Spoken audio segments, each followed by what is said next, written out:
Cette semaine, nous allons faire connaissance pour la première fois avec notre patriarche Isaac par le biais de la section de Vayera. La Torah nous détaille la naissance d'Yitzhak ainsi que de ses rapports tendus qui vont s'instaurer dans la maison d'Abraham suite à la naissance du deuxième patriarche. Notre paracha enseigne la lutte entre Yitzhak et Ishmaël pour l'héritage, ainsi que le renvoi de Hagar de la maison d'Abraham. Et en fin de texte, la Torah présente l'épreuve du sacrifice d'Yitzhak, événement que nous lisons tous les matins lors de notre prière, ainsi que les conséquences de cet événement. Le phénomène de l'enfant sandwich est connu pratiquement dans toutes les familles juives. Ce garçon ou cette fille intermédiaire reçoit par définition beaucoup moins d'égards que les autres. Ces enfants sandwich recherchent sans répit à prouver sa spécificité, ainsi que le fait d'exprimer ouvertement et bien souvent maladroitement que lui aussi apporte quelque chose à l'épanouissement de la famille. A contrario, connaissez-vous le phénomène du père sandwich? C'est exactement le cas de notre patriarche Yitzhak. Son histoire personnelle est complètement transparente, mise de côté dans le livre de Bereshit, comparée à celle d'Abraham, reconnu ouvertement comme le premier juif, père du peuple d'Israël, à celle de Yaakov nommée l'élite des patriarches qui établit les 12 tribus, par leur biais, la nation d'Israël. Par contre, pas grand-chose au sujet d'Yitzhak.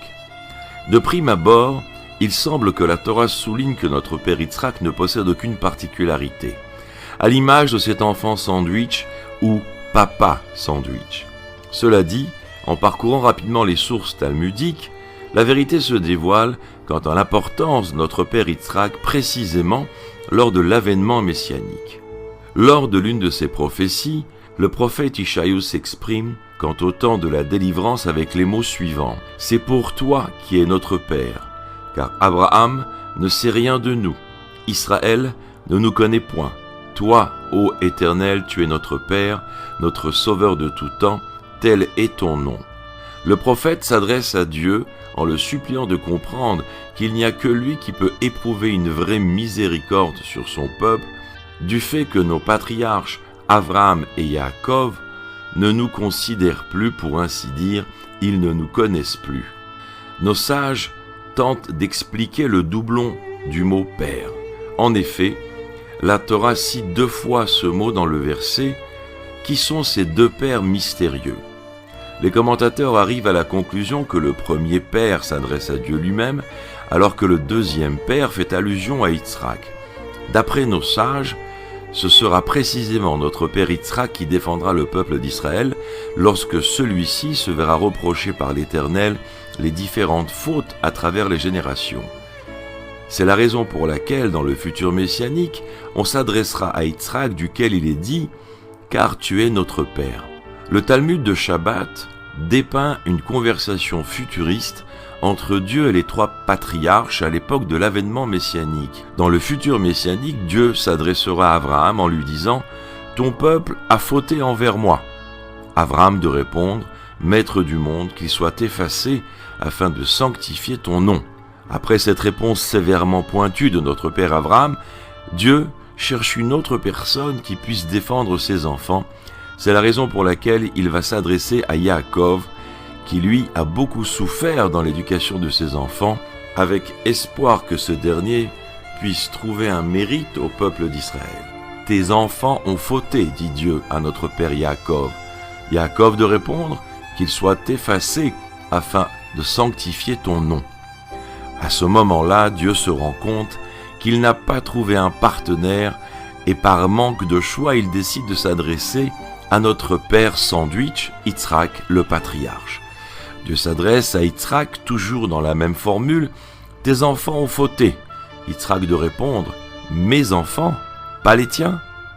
Au moment où ils ont devancé devant toi, nous ferons d'abord et ensuite nous comprendrons, Naaseh Venishma.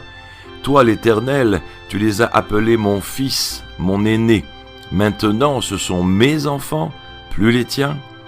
Et combien ont-ils fauté? Combien d'années l'homme a pu fauter durant sa vie? Yitzhak, notre père, commence à faire le calcul avec Dieu. Les années de vie d'un homme sont en moyenne de 70 ans.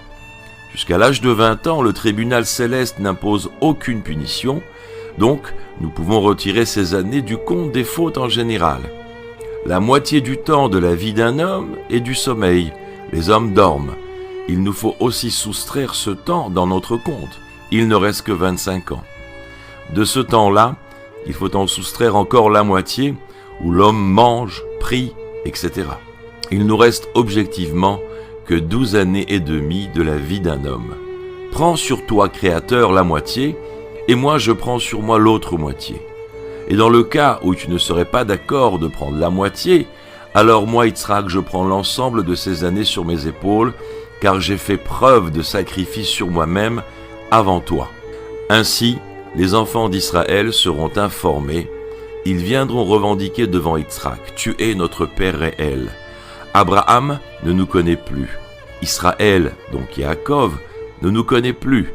Abraham et Jacob ne vont pas nous aider. Il n'y a que toi pour le faire.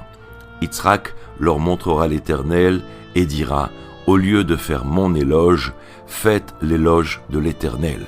Les enfants d'Israël compléteront le verset que nous avons commencé: tu es toi, l'Éternel, notre Dieu, notre Père, délivre-nous au nom de ton saint nom. Cela peut être un avantage d'être un papa sandwich.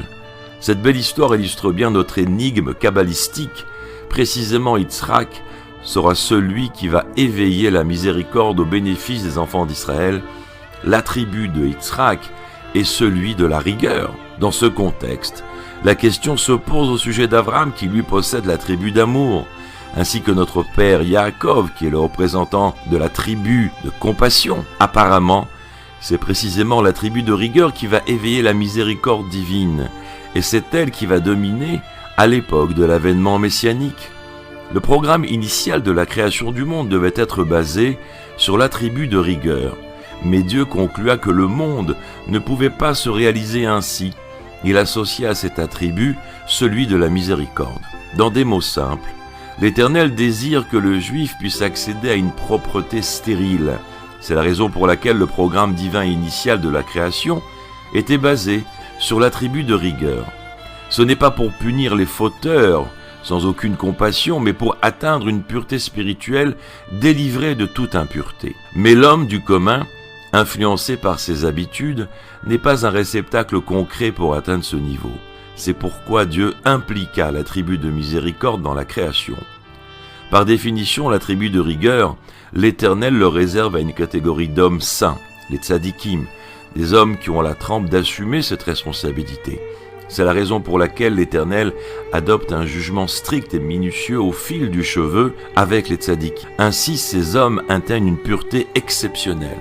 Concrètement, l'Éternel n'a pas abandonné son programme initial de la création du monde. Il a tout simplement adapté de manière à ce que la créature puisse assumer un rôle dans ce monde.